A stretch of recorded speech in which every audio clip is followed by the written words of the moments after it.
Another episode the Consla by Comsi, the place of everything related to Amazon FBA private label and e-commerce. My name is Vincenzo Toscano, founder and CEO of Ecomsi, and today we bring a very special guest. Her name is Lesley Hensell, and she's the co-founder of Riverbend Consulting, which they are experts when it comes to everything that has to do with your Amazon account health. So account suspension, agent suspensions, the whole thing that we all always afraid when waking up and seeing our email and seeing a notification of getting suspended, like Riverbend is there to support you.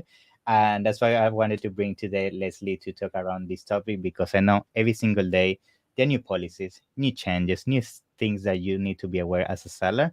And I'm pretty sure she's gonna drop a lot of gold nuggets, as they call them, to make sure your account is always in line. So, Leslie, it's a pleasure to have you here today. How you doing? I'm good, thanks. And I appreciate you having me on the show. Yeah, it's a pleasure. I mean, to be honest, I love what you guys do in the space. Been following it for a while now, the content, the webinars, everything. I feel like what you guys bring to the space in terms of providing guidance around the Amazon account health issue is very important because, I mean, we work with many clients that, when something happens to their account or something goes down, like I feel people nowadays, they are so lost. They don't know how to really do a plan of action or how to really getting track of basically reactivate their business, and seeing that you guys are helping with those issues is awesome. So thank you for doing that. Now, before we jump into all the technicalities and the complexity of everything that's to do with account suspensions and so on, I would like to start with you. I think something that we like to do at the show is to learn around the founders of these amazing companies and use that as an inspiration. So maybe you can tell me how you landed into the Amazon space and what made you basically found Riverbend. Yeah. Absolutely. So I am one of those mommies. You know how there's all these mommies out there who use Amazon as a side hustle because they Yeah. want to be home with their kids? Yeah. Yeah. Hmm. That is me. So many years ago, I was working as a consultant. I was freelancing, working out of my house, and my Yeah. older kid was diagnosed with autism and a bunch of other stuff. And Okay. he was struggling in school. We couldn't figure out what to do.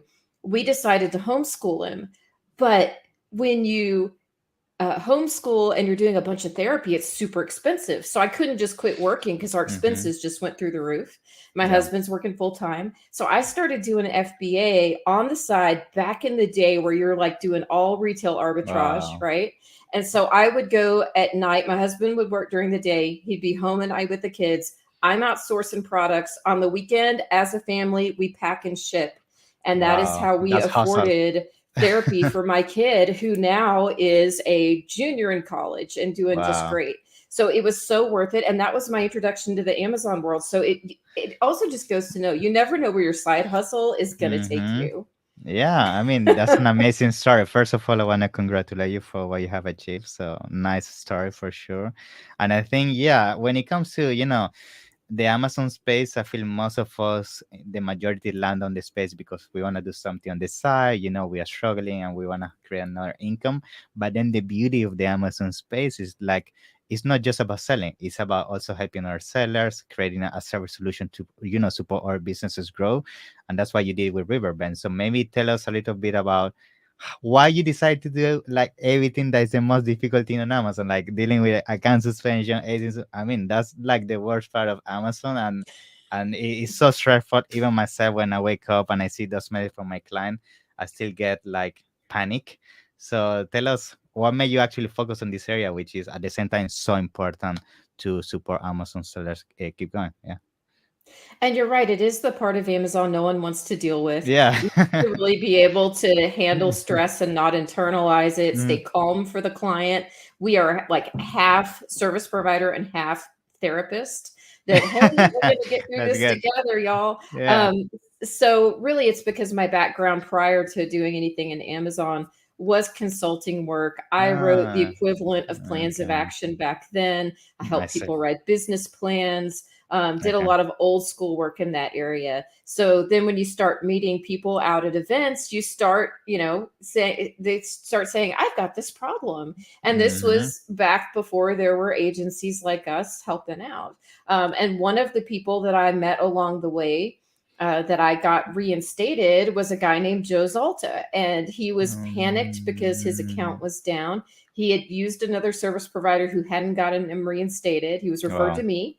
I got him reinstated pretty fast. And then a that's few weeks later, he called me and said, we should really like do something with this mm, because you're all about service and processes, and I'm all about marketing and sales. And he has a really strong retail background. yeah, So he said, we yeah. should join forces. So we did. And he is now my business partner of 5.5 years.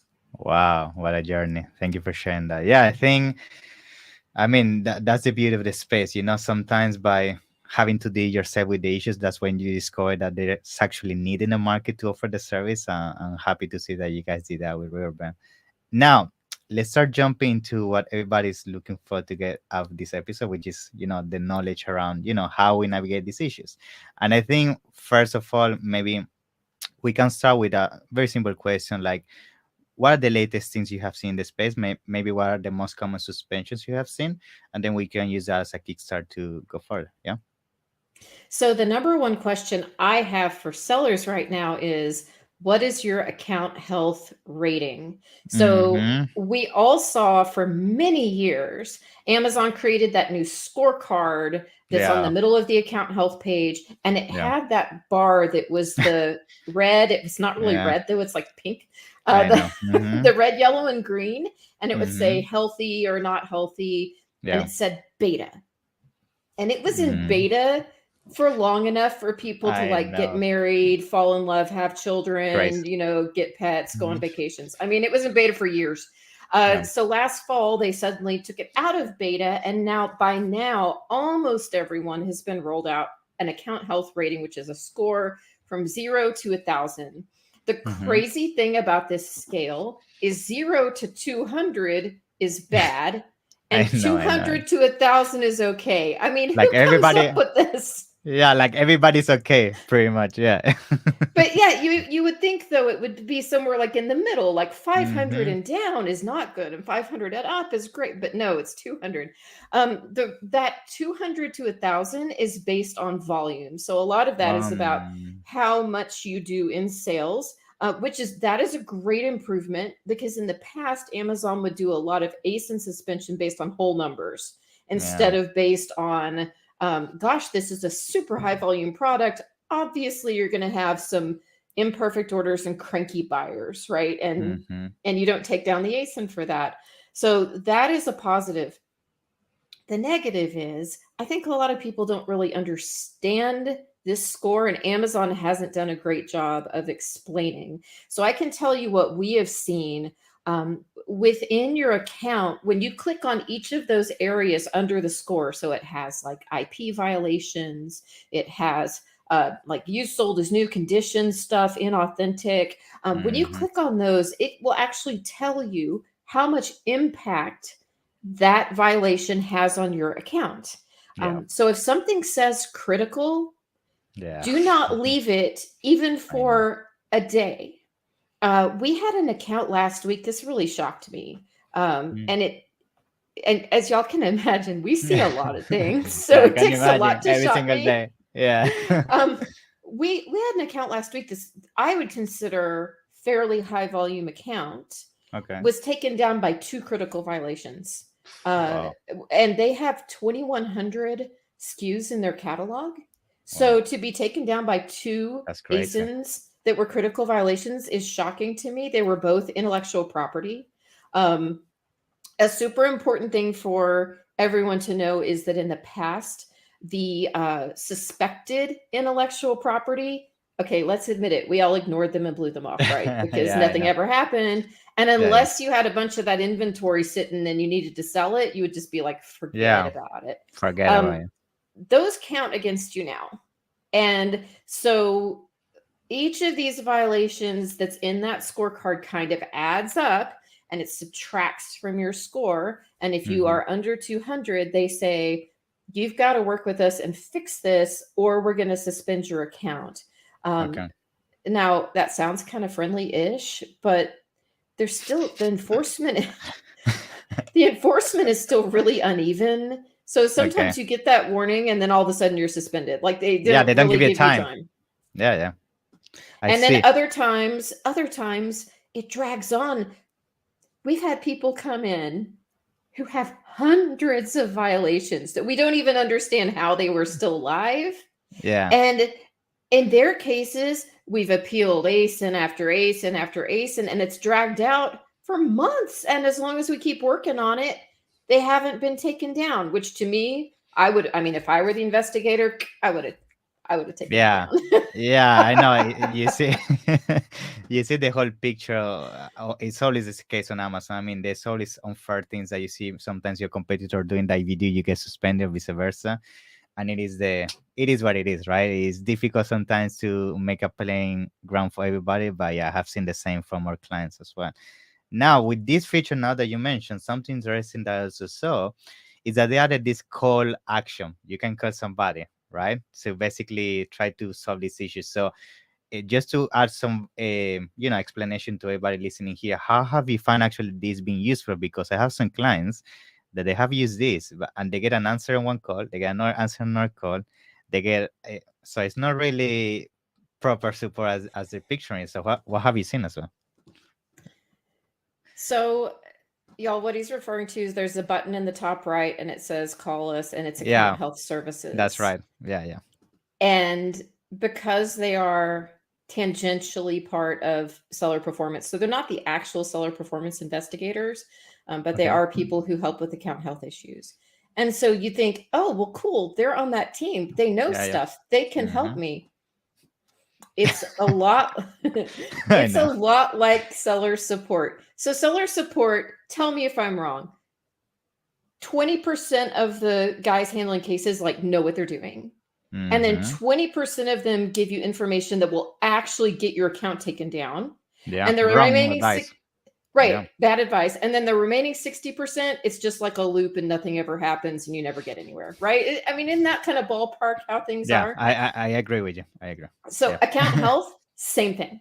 So 20% of them, brilliant, know what they're doing, highly trained, super skilled, will give you feedback that can help you reinstate your ACE and get your account back up. 20% of them will give you advice that will actually get you blocked forever. Hmm. And then the remainder, they're just sending you in on a merry chase. And They look. give you irrelevant information. They tell you, oh, really, what we want you to address is thing B. And that actually isn't the thing at all. We've had clients call account health who have told us advice that they were given that, I mean, seriously, you could be blocked to where it would be Mm. really hard for us to get you back. Yeah, that's why I ask you this question, and I feel this is a good point to provide value to our listeners, because sometimes I get asked that question from my clients, like, yeah, I can get that solved by giving them a call, and from my experience and what my clients are telling me, they're getting the wrong advice, they're doing the wrong action. Sometimes the solution is even worse to the reason they were taken down in the first place. And that's why I always advise in the first place, just go directly with an expert like Real Brand, right? And wasting your time on these calls and case studies. That's, I feel like most of the time, if you're gonna play with the percentages we just described, most of the time you're gonna get the wrong answer. Well, and the very worst thing that we've seen many times is when people are stuck in a verification loop or some Hmm. or a linked accounts problem where your account has been linked to a bad guy's account or a past account you had that was closed or whatever. And in those cases, frequently the people that you call on that line will tell you to just open a new account. That's crazy, crazy And advice. so that will not only get the new account blocked, it'll get this account blocked and any other account blocked. And there will be a note on there saying you were trying to circumvent again after you were warned.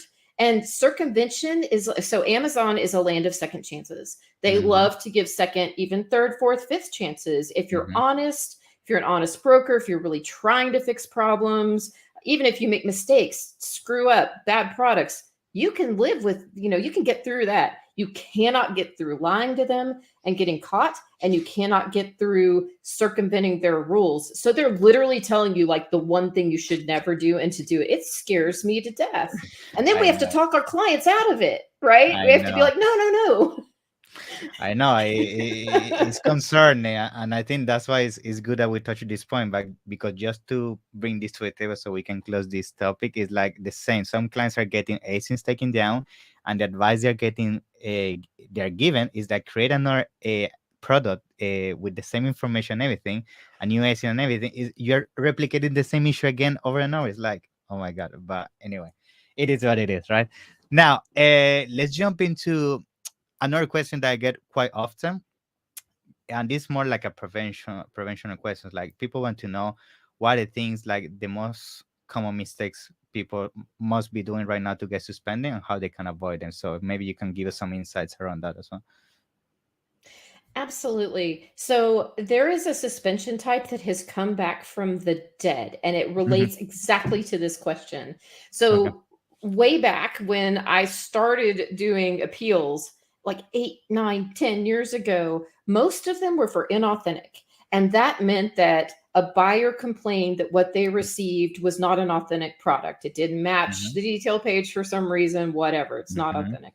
Um, and then that kind of went away. And for a long time now, like 2 years, we rarely see an inauthentic suspension, sometimes ASINs, but it is back in full force. And it's for the same reason as always. People are listing products that the packaging doesn't match. Mm. So Okay. either they've changed, if they're private label, they Yep. updated their packaging, but they still have stuff in the warehouse and they didn't create two I SKUs, see. or they are sourcing product, whether it's RA or from wholesale or Hmm. whatever, and it's different packaging. That freaks customers out. And especially in anything consumable, like a supplement, a food product, anything you put on your body, people don't like that.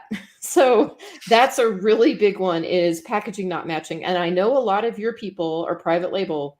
Yeah, I tell you, y'all, there is magic in using multiple FNSKUs.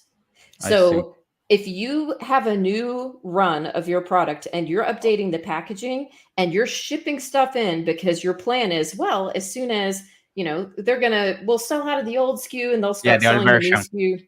You Yeah. don't want that mixed up in the same bin. You Being. need it in separate bins. So you get down to 100 units or whatever of your product, you suck those puppies out of the warehouse, and then you turn on the new FN SKU of the inventory that's there, which I see. relates to another huge mistake people make, um, which is expiration.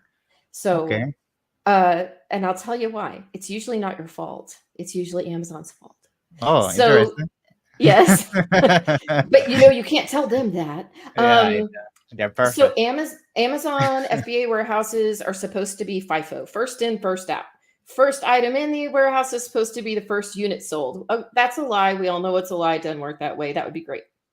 The bigger issue is Amazon accepts returns of things they're not supposed to, and they do poor returns grading, meaning Mm. something comes back, they should not put it back in inventory, and they do, such as coffee makers with moldy coffee, hair appliances with hair in them. And how about the expired vitamins that someone bought, never used, returned a year later? Or how about the vitamins that fell on the floor in the warehouse, went under a shelf and got found, and they threw it back in the bin, right? These are all things that happen, and then it's expired. So let's Mhm. go back to that FN SKU idea. If you have any product that could be gross and disgusting and freak people out, like a coffee maker or a hair appliance, Yeah. things that you shutter, or anything that expires, you need to send in batches to the warehouse on different FN SKUs. And Mhm. when you, at some point, you're going to say, we're down to this many units. How many are the same returned unit getting thrown back into sellable? We all Mm. know that happens, right? Yeah. So you get it down to a certain number of units. There's a few gross ones in there because you keep getting the same complaint. And then you turn that FNSKU off, you recall or destroy that inventory, you turn the new one on. So you've already got that new inventory in the warehouse. You're not missing out on sales. You're Mhm. just rotating your I see. inventory. And if you do that, they can never sell expired inventory, because those units they just found from 2 years ago, you turned that FNSKU off. I And see. expired inventory is bad for your brand because you get nasty comments, you get nasty Mm. reviews, nasty store feedback.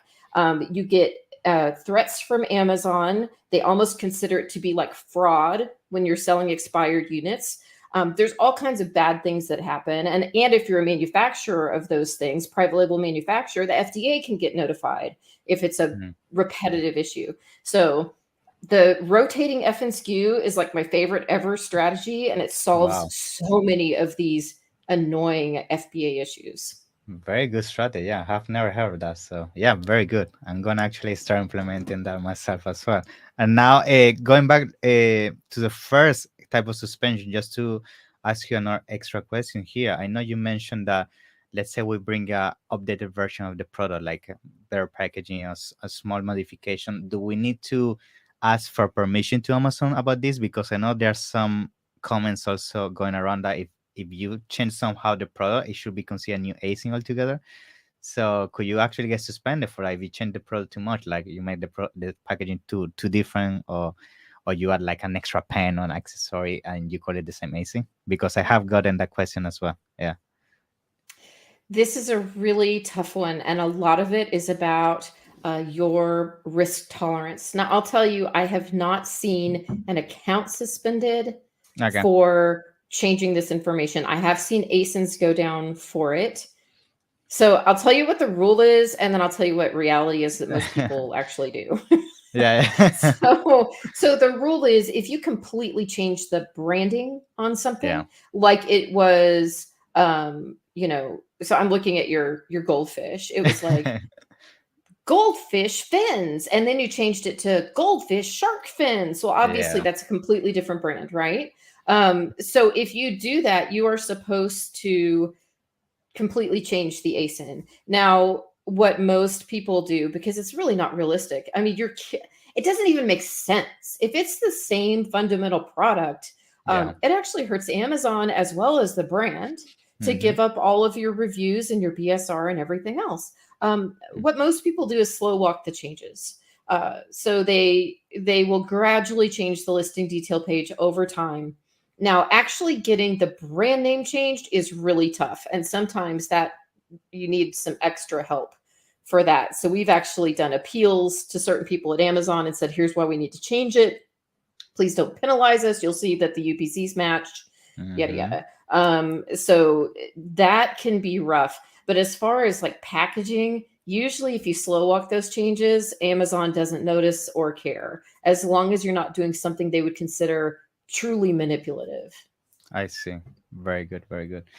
It's not within Now, policy though, but no, I'm I just know telling you that's my it's a gray caveat. area. Yeah, it's a gray area. I know. Like a lot of Yeah. things with Amazon, it's all in the gray area. Is you need to see how much risk you want to tolerate and Hmm. understand that is risk involved.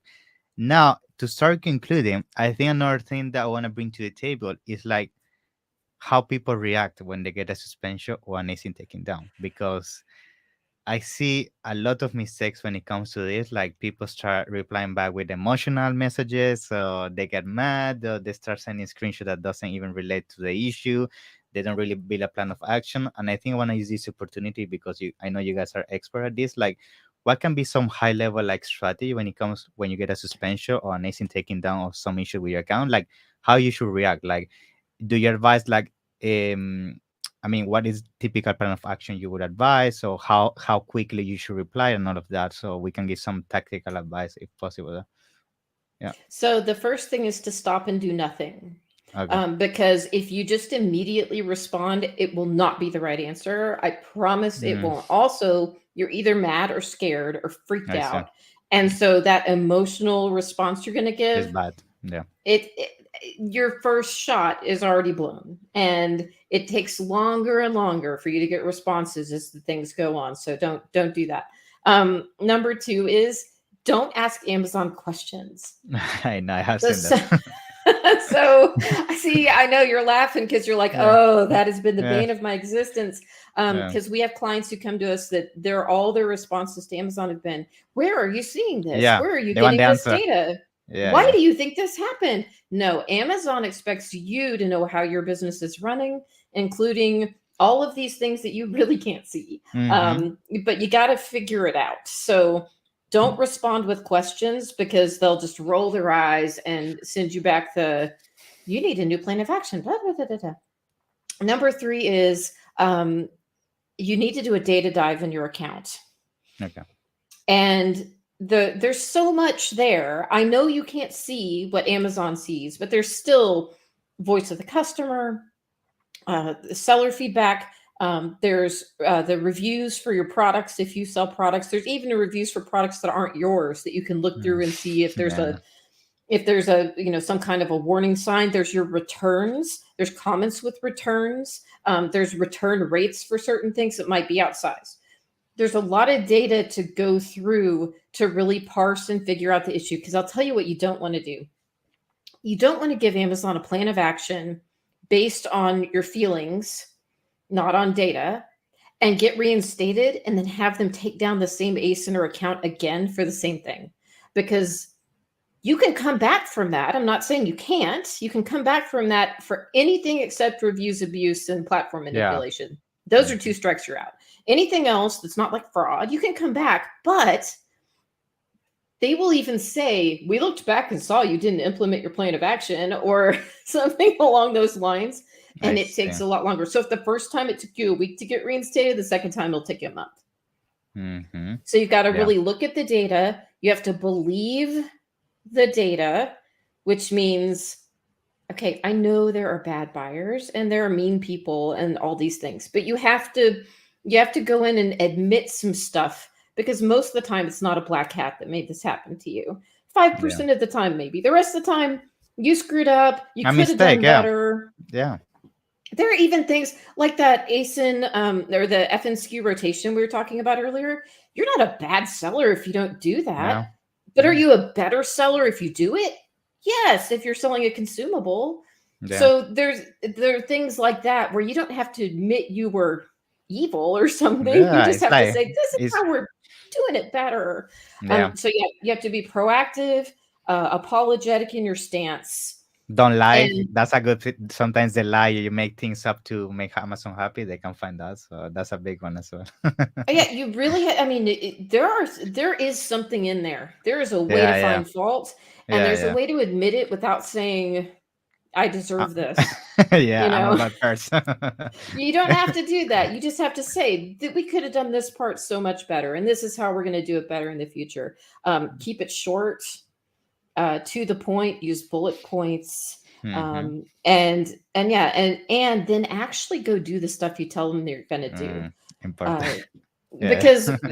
because really about two-thirds of the time a seller either did something wrong or they could have avoided what happened, right?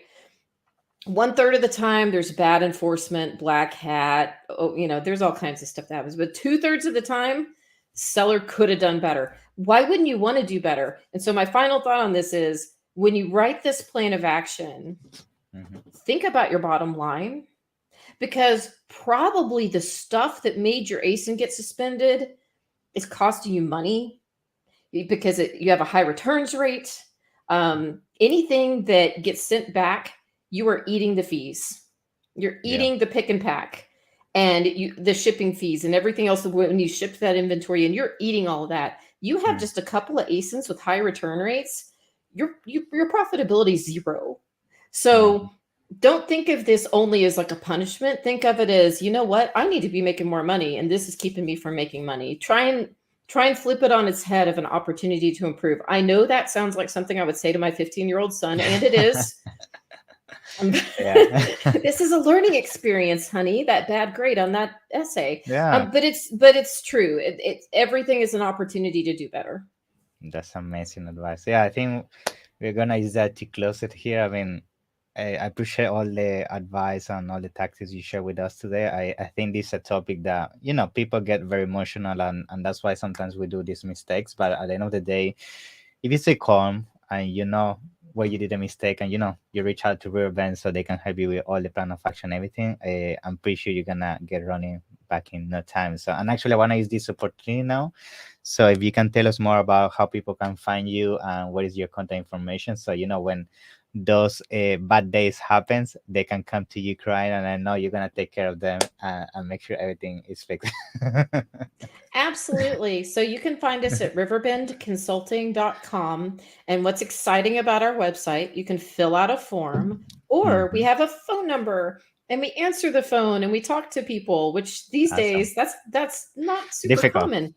Yeah, Yeah, yeah. and we have consultative people who answer the phone. So if you have a problem, we'll talk it through with you. And if we're not the right service provider, we have a lot of great people that we can refer you to for other issues if they're not in our wheelhouse. Also, if you head on over to LinkedIn and put in Lesley Hensell, I post content every week that's about Amazon, keeping you up to date on the latest and greatest over there. Awesome. That's amazing. So I'm gonna make sure to put everything down in the description. In the meantime, I want to thank you. I appreciate your time. I'm looking forward to have you in the next one. Yeah. Thank Hey, you. thanks so much. Bye bye. See ya.